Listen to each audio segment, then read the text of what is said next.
Eh bien, prenons un exemple précis. J'accompagne depuis près d'un an quelqu'un que j'appellerais Patrick, qui est venu me voir au départ pour un coaching de transition professionnelle. Les entretiens se passaient en face à face dans nos bureaux. Puis Patrick finit par trouver un poste en province et décide de continuer le coaching, mais sur un autre sujet, c'est-à-dire sur cette fois-ci la prise de poste. Donc il souhaite continuer à être accompagné et me propose de continuer à être son coach pour travailler sur ce sujet précis. Nous avons convenu de poursuivre en faisant du coaching par téléphone et nous nous sommes mis d'accord sur une durée de coaching, donc plutôt des séances d'1 heure. Et nous avons d'abord fait un essai qui a été concluant d'une part au niveau technique, puisque au niveau du son, ça fonctionnait.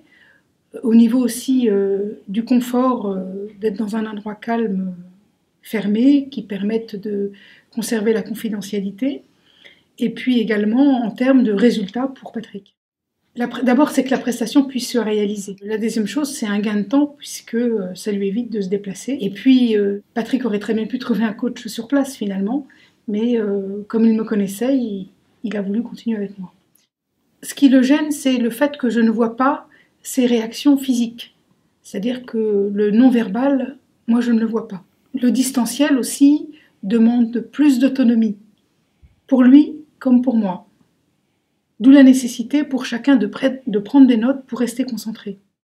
Alors, ces recommandations, c'est de commencer par un entretien physique au départ, de façon à créer cette relation de confiance. Prendre des notes pendant la session pour rester concentré, de prendre aussi un peu de temps à la fin de chaque séance, prendre un quart d'heure par exemple, pour relire la session et puis pour garder en intensité et de bien mettre en note les actions qu'il va pouvoir continuer à faire.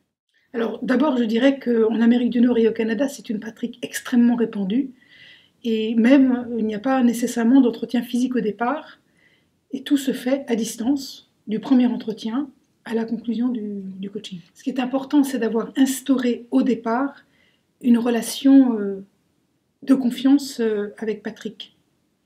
La deuxième chose, c'est d'avoir établi clairement le contrat. La troisième chose, c'est de rester fidèle et de respecter les 11 compétences du coach telles que définies par l'ICF. Et puis surtout, c'est que Patrick soit confortable et puisse avancer à son rythme à la fin de chaque séance. Alors les points de vigilance, c'est de se mettre dans un lieu calme, fermé, pour préserver la confidentialité. Et c'est aussi éteindre autour de nous tout ce qui pourrait nous distraire. C'est écouter avec encore plus d'attention et de concentration. Écouter la voix, l'intonation, puisque nous ne pouvons pas voir le non-verbal. Et puis c'est aussi user de la reformulation pour être sûr d'avoir bien compris ce que Patrick me dit. Et puis enfin, c'est montrer que je suis disponible, même entre les séances, jusqu'à la fin de l'accompagnement. C'est-à-dire que Patrick peut m'appeler en plus des séances. Alors, moi, je recommanderais d'avoir quand même un entretien physique au départ pour instaurer cette relation de confiance. Je proposerais aussi, outre le téléphone, peut-être des séances par Skype ou autre technologie. Je vérifierai régulièrement que cette formule convient bien toujours.